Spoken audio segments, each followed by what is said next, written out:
அனைத்து விவசாயிகளுக்கு வணக்கம். என் பேர் கார்த்திக் குமார், ஐபிஎல் பயாலஜிஸ்ட் லிமிடெட்லேருந்து. நம்ம இப்போ எங்கே வந்திருக்கோம்னா, ஒரு முட்டைகோஸ் தோட்டத்துக்கு வந்து ஃபீல்டு வந்திருக்கோம். அதாவது கேபேஜ்னு சொல்லுவோம். இந்த தோட்டத்தில் வந்து இப்போ என்ன பிரச்சனைன்னு பார்த்தோம்னா, அதிகப்படியான பூச்சி தாக்குதலும் ப்ளஸ் வந்து அதிகப்படியான கருகள். அதாவது பார்த்தோம்னா இந்த கோவிஸில் பார்த்தோம்னா மண்டையில் வந்து எல்லாம் கறி இருக்கும். இந்த மாதிரி இருக்கும். பூச்சி தாக்குதல் வந்து இந்த இலையில வந்து ஓட்டையாக இருக்குதுல்ல, அதாவது இந்த பறக்குதுல, இந்த மாதிரி இருக்கும்.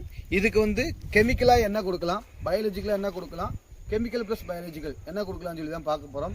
ஃபர்ஸ்ட் ஆஃப் ஆல் வந்து நம்ம கெமிக்கலாக பார்த்தோம்னா டோல் ஃபென்பைராய்டு, அது வந்து ஒரு 20 லிட்டர் தண்ணிக்கு வந்து 25 மில்லியும், பைஃபென்திரின் 20 லிட்டர் தண்ணிக்கு வந்து ஒரு 10 மில்லியும் சேர்த்து நம்ம ஸ்ப்ரே பண்ணி கொடுக்கலாம். இப்போ வந்து பயாலஜிக்கலாக பார்த்தோம்னா வெட்டிசீலம் லிக்கானி, அது ஒரு 20 லிட்டர் தண்ணிக்கு வந்து 50 மில்லியும், அதேமாதிரி சால்ட் அண்ட் ஃபெட்டி ஆசிட், அதாவது வைப் அவுட்டுன்னு சொல்லுவோம், அது ஒரு 20 லிட்டர் தண்ணிக்கு வந்து 50 மில்லி சேர்த்து ஸ்ப்ரே பண்ணி கொடுத்தோம்னா இதை வந்து கண்ட்ரோல் பண்ணிடலாம். ஏதாவது நம்ம கெமிக்கல் ப்ளஸ் பயாலஜிக்கல் பார்த்தோம்னா டோல் ஃபென்பைராய்டு ப்ளஸ் வந்து வெட்டிசீலம் லிக்கானி ப்ளஸ் வந்து வைப் அவுட்டு, இது 3 சேர்த்து ஸ்ப்ரே பண்ணி கொடுத்தீங்கன்னா இதோட கண்டினியூட்டி லெவல் கூடும்.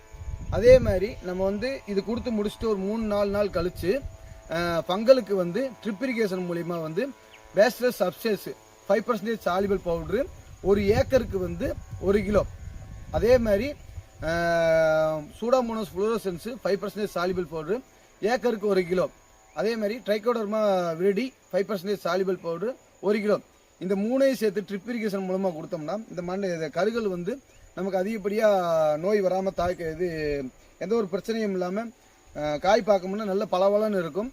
மேக்சிமம் இது எதுக்காக கொடுக்குறோன்னு பார்த்தோம்னா, அதாவது இந்த அழுகல் வந்துருச்சுன்னா இலை ஊரா கறி ஒரு மாதிரி இருக்கும். அப்போ வந்து நமக்கு வந்து மார்க்கெட்டில் வந்து விலை போகாது, வந்து பார்க்குறவங்களுமேவும் அந்தளவுக்கு விலையை எடுத்துகிட்டு போக மாட்டாங்க. அதனால் வந்து நம்ம இந்த ஃபங்கலோட வந்து நம்ம கண்ட்ரோல் பண்ணியாச்சுன்னா இலையோட கலர் வந்து அந்த சைனிங்னஸ் வந்து நல்லா இருக்கும். ப்ளஸ் வந்து காய் பருவட்டு, அதாவது கொஞ்சம் பெருசாக இருந்தால் மட்டும்தான் நமக்கு இதாகும். இந்த ஃபங்கல் இருக்கிறதுனால வந்து குட்டி குட்டியாக இருக்கும். அதாவது நமக்கு சைஸு கேபேஜோட சைஸ் பெருசாக இருந்தால் தான் மார்க்கெட்லேயுமே நல்ல விலை போகும். நீங்கள் இதே முறையில் வந்து நீங்கள் பயன்படுத்துனீங்கன்னா அதிகப்படியான பூச்சி தாக்குதல் இல்லாமல் அழுகல் பிரச்சனை இல்லாமல் நம்ம நல்லபடியாக ஈல்டு எடுக்கலாம். ப்ளஸ் வந்து நல்ல ஆரோக்கியமான ஒரு விளைச்சலும் வரும். நன்றி.